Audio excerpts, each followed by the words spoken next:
Баршаңызға сәлем. Бүгін біз ең дәмді рогалики дайындайтын боламыз.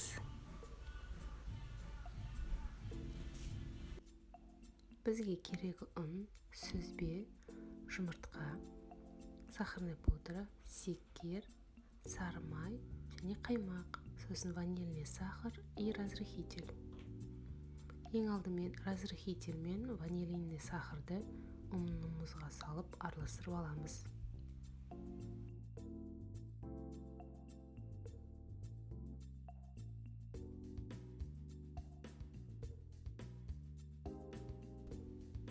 Одан кейін сары майымызды теркадан өткізіп аламыз. Дәл осы видеодағыдай қылып өткізіп, май мен ұнымызды араластырып аламыз.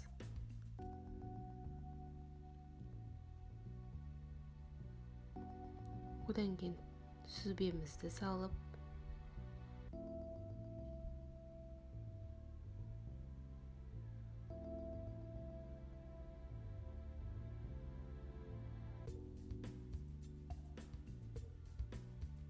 секерімізді, сахарный пудрамызды, қаймағымызды,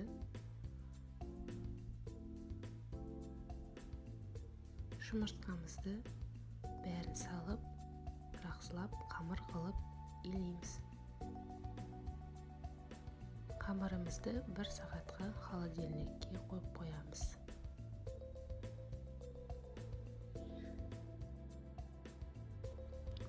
Қамырымызды холодильниктен алып, бөлшектерге бөлеміз. 150 граммнан аламыз.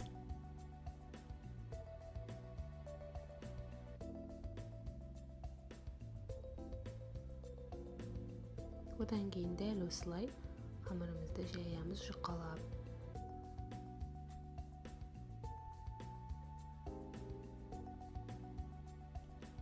Жұқалап жайып, осылай бөліп аламыз. Мен вареный сгущенка пайдаланып жатырмын.